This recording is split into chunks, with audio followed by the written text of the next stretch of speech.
Hello everyone. आज हम PGT economics का जो है वो नेक्स्ट टॉपिक करने वाले हैं। तो नेक्स्ट टॉपिक है हमारा equilibrium, existence, stability and uniqueness. ये वाला जो है वो हम आज टॉपिक करेंगे। ठीक है, तो चलिए स्टार्ट करते हैं। जो भी चैनल पे नए हैं वो चैनल को सब्सक्राइब कर लेंगे। हम साथ में जो है वो पीजीटी इकोनॉमिक्स की और अदर सब्जेक्ट जो हमारा बीएड पोर्शन है उसकी भी जो है वो प्रिपरेशन साथ में कर रहे हैं। ठीक है, तो फर्स्ट है हमारा टॉपिक जो है वो market equilibrium, existence, uniqueness and stability. तो मार्केट इक्विलिब्रियम की अगर हम बात करें तो इक्विलिब्रियम कब होता है? जब हमारा डिमांड और सप्लाई जो है वो एक दूसरे को जो है वो इंटरसेक्ट करते हैं। ठीक है, तो वो इक्विलिब्रियम की कंडीशन जो है वो हम लेके चलते हैं।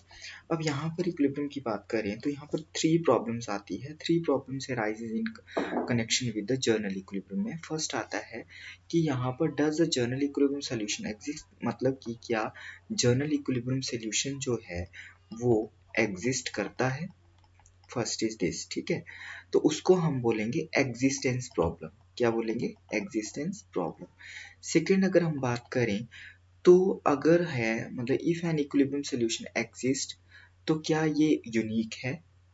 अगर ये एग्जिस्ट करता है तो क्या ये यूनिक है? उसको हम बोलेंगे यूनिकनेस प्रॉब्लम। ठीक है, और थर्ड आता है कि अगर इक्विलिब्रियम सॉल्यूशन एग्जिस्ट करता है तो क्या ये स्टेबल है? क्या ये स्टेबल है? तो उसको हम बोलेंगे स्टेबिलिटी प्रॉब्लम। क्या बोलेंगे? Stability problem. ठीक है, तो चलिए वन बाय वन जो है वो अंडरस्टैंड करते हैं। एग्जिस्टेंस। अब इक्विलिब्रियम जो है वो एग्जिस्ट कब करता है? बोलते इक्विलिब्रियम, पहले तो ये समझिए कि इक्विलिब्रियम है क्या। Equilibrium is a state of rest है जहाँ से जो है वो अनचेंज्ड, मतलब कि उस हटने की कोई प्रवृत्ति नहीं पाई जाती है। Once attain tend to remain unchange. अगर एक बार अटेन हो गया तो बोलते वहां से फिर हटने की जो है वो अनचेंज्ड, रिमेन्स अनचेंज्ड रहता है। Such a position is obtained in the market for a product, मतलब कि ये प्रोडक्ट मार्केट की पोजीशन हो सकती है when quantity demanded is just equal to the quantity supplied. तो वो इक्विलिब्रियम, मतलब कि Q D is equal to Q S on a given prices. तो वहां पर जो है वो क्या होगा? इक्विलिब्रियम जो है वो एग्जिस्ट करेगा। यहाँ पर आप देख सकते हैं this is the demand and this is the supply और ये आपका प्राइस है। तो यहाँ पर जो है वो आपकी इक्विलिब्रियम की कंडीशन है। तो ये तो हो गया एग्जिस्टेंस ऑफ इक्विलिब्रियम की। यहाँ पर जो है वो आपका इक्विलिब्रियम जो है वो एग्जिस्ट जो है वो कर रहा है। ठीक है, on a given price where Q D is equal to Q S and the आपका जो है वो इक्विलिब्रियम एग्जिस्ट कर रहा है। And there will be no excess demand and no excess supply. Excess supply जो है वो आपकी कहाँ रहती है? ये वाला एक्सेस सप्लाई रहता है, ये वाला एक्सेस डिमांड रहता है। ठीक है, तो मतलब कि वहां पर ना तो एक्सेस डिमांड होगी ना ही जो है वो आपका एक्सेस सप्लाई होगी। ठीक है, तो ये कंडीशन जो है वो आपका जब एक्सिस्टेंस ऑफ इक्विलिब्रियम होगा तो वो आपका ये वाली कंडीशन जो है वो रहेगी। ठीक है, नेक्स्ट अगर हम बात करें तो अगर स्टेबल इक्विलिब्रियम की बात करें बोलते तो the equilibrium is stable. Stable equilibrium कब होगा? स्टेबल अब का इक्विलिब्रियम जो है वो तब होगा। नेक्स्ट आपका यहाँ पर देखते हैं कि स्टेबिलिटी इन इक्विलिब्रियम। स्टेबल जो है वो इक्विलिब्रियम,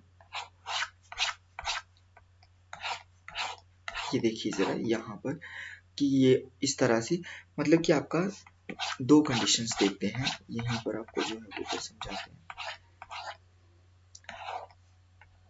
यहाँ पे कि स्टेबल जो है वो कब होगा। दिस इज डिमांड एंड ये आपका सप्लाई, सप्लाई एंड डिमांड। ठीक है, the equilibrium is stable if the demand function cuts the supply function from अब। मतलब कि ये जो डिमांड फंक्शन है ये सप्लाई फंक्शन को जो है वो, ये सप्लाई है ना, तो ये डिमांड अब ऊपर से आ रहा है तो अब से काटता है ये। ठीक है, तो इस केस में क्या होगा कि एक्सेस डिमांड जो है वो डिराइव प्राइस अप। मतलब कि अगर डिमांड एक्सेस है, देखो अगर जो है वो एक्सेस डिमांड है तो प्राइस क्या होंगे? डिमांड जो है वो आपका एक्सेस डिमांड है। ठीक है, तो प्राइसेस उस कंडीशन में क्या होंगे? बढ़ेंगे। ठीक है, एंड एक्सेस सप्लाई है, अगर एक्सेस सप्लाई है तो क्या होगा? प्राइसेस जो है वो डाउन होंगे, ठीक है। तो ये आप जो है वो इस तरह से इस फिगर में जो है वो देख सकते हैं। तो मतलब जो है यहाँ पर फिर से इक्विलिब्रियम कहाँ होगा अटेन, आपका ई पॉइंट पर, यहीं पर जो है वो अटेन होगा जब फिर आपका डिमांड कर्व कहाँ से काटना चाहिए, अबव से सप्लाई कर्व को, ठीक है। तो ये तो है आपका मतलब जिसको हम स्टेबिलिटी इन इक्विलिब्रियम भी जो है वो बोल सकते हैं, ठीक है। इक्विलिब्रियम जो है वो अनस्टेबल कब होगा, जब डिमांड फंक्शन जो है वो कट करेगा सप्लाई फंक्शन को बिलो से, ठीक है। अगर इस तरह से जो है वो कट करेगा, ये आपका डिमांड बन जाएगा, तो ये आपका जो है वो सप्लाई, तो इस कंडीशन में जो है वो क्या होगा, वो अनस्टेबल होगा, ठीक है।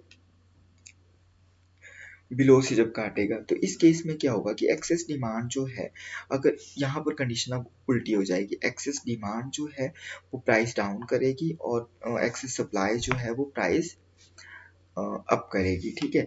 तो यहाँ पर जो है वो इक्विलिब्रियम को जो है वो अनस्टेबल इक्विलिब्रियम जो है वो रहेगा। नेक्स्ट अगर हम बात करें, next is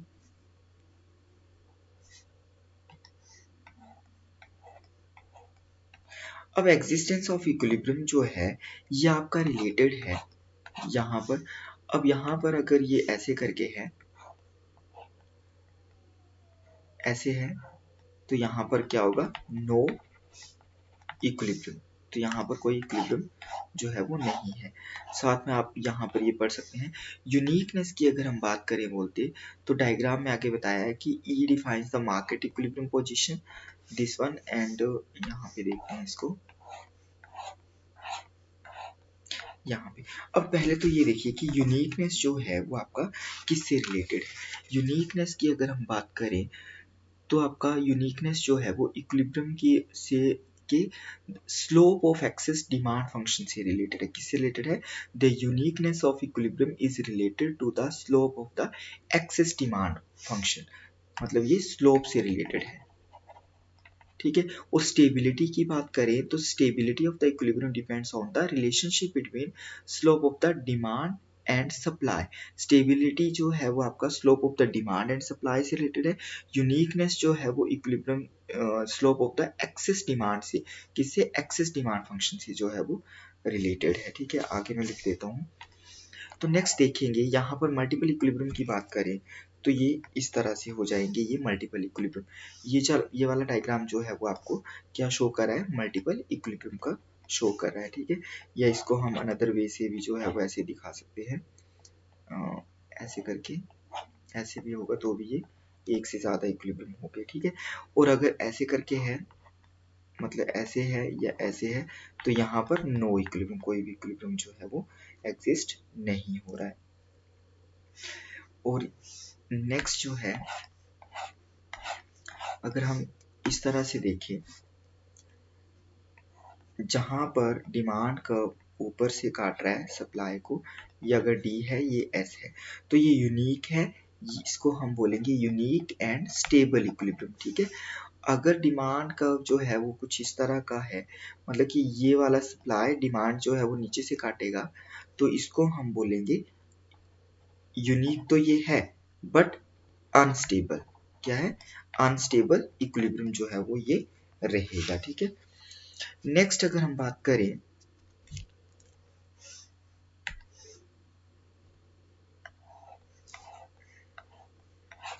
next is this is the stable equilibrium, ठीक है।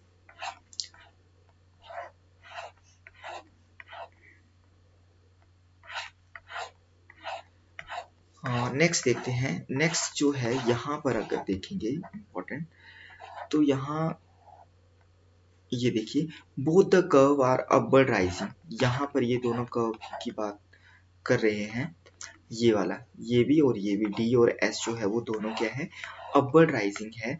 The market equilibrium will be unstable if the demand curve is flatter than the supply curve, and if the both the curve are downward sloping, the demand curve is steeper than the supply curve, then the market will be unstable Walrasian sense। यहाँ पर भी जो है वो क्या है, आपका unstable in the वालरेसिन sense, ठीक है। आगे एडजस्टमेंट किस तरह से होगी और मार्शल और वालरेसिन का जो है वो यहाँ पर एक्सप्लेन किया है।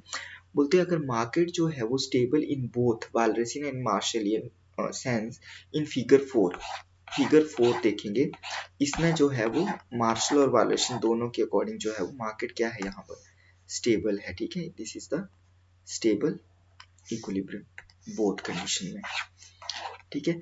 नेक्स्ट देखें तो फिगर 5 जो है market is stable in Walrasian sense but unstable in Marshallian, तो यहाँ पर वालरस में तो स्टेबल है बट मार्शल में क्या है, मार्शलिन में अनस्टेबल है, फिफ्थ वाला, ठीक है। नेक्स्ट अगर हम बात करें तो market is unstable in Walrasian but stable in Marshallian, unstable in Walrasian and stable in Marshallian, ये वाला जो फिगर है ये बता रहा है, ठीक है। तो एक इम्पॉर्टेंट है जो यहाँ पर लिखते हैं, क्या बताया मैंने आपको कि ये तीनों जो है हमने तीन चीजें जो है वो देखा स्टडी करी, तो तीनों चीजों की अगर हम बात करें तो यहाँ पर फर्स्ट जो थी वो आपका है एग्जिस्टेंस,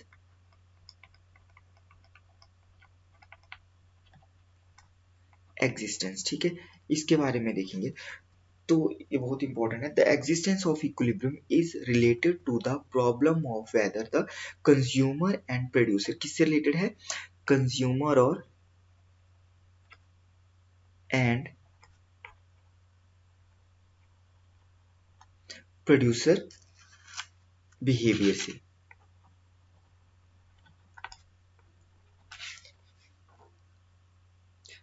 ठीक है, कंज्यूमर एंड प्रोड्यूसर बिहेवियर, और इसमें ये इंश्योर करता है कि demand and supply curves intersect, कि डिमांड एंड सप्लाई कर्व जो है वो क्या होंगे, इंटरसेक्ट करेंगे, तो एग्जिस्टेंस ऑफ इक्विलिब्रियम होगा। फर्स्ट तो हमने ये किया। सेकंड अगर हम बात करें तो आपका स्टेबिलिटी इन इक्विलिब्रियम,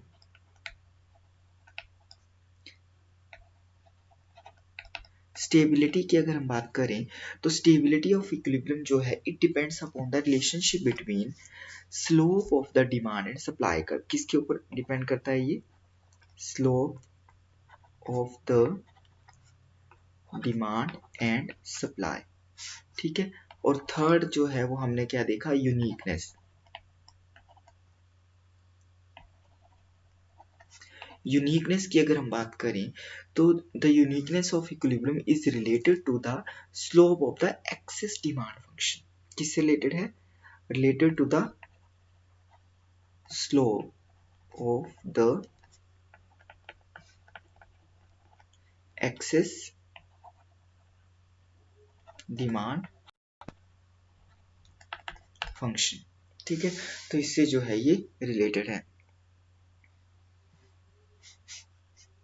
तो ये तीन चीजें जो है वो हमने स्टडी करी, एग्जिस्टेंस, स्टेबिलिटी एंड यूनिकनेस। तो वालरसियन और मार्शल की कंडीशन में देखा कि यूनिकनेस और स्टेबिलिटी जो है वो किस तरह से रहेगी, और एग्जिस्टेंस जो है वो इक्विलिब्रियम का कहाँ रहेगा, किस तरह से जो है वो स्टेबल होगा, कहाँ पर जो है वो अनस्टेबल होगा, मल्टीपल इक्विलिब्रियम कब होंगे, और आपका नो इक्विलिब्रियम कब होगा। तो इस तरह से अब हमारा ये टॉपिक था। नेक्स्ट टॉपिक जो है वो हम कौन सा है हमारा, पार्शियल एंड जर्नल इक्विलिब्रियम, ये वाला टॉपिक जो है वो हम अगली क्लास में करेंगे। जो भी चैनल पे नए हैं वो चैनल को सब्सक्राइब कर लेंगे।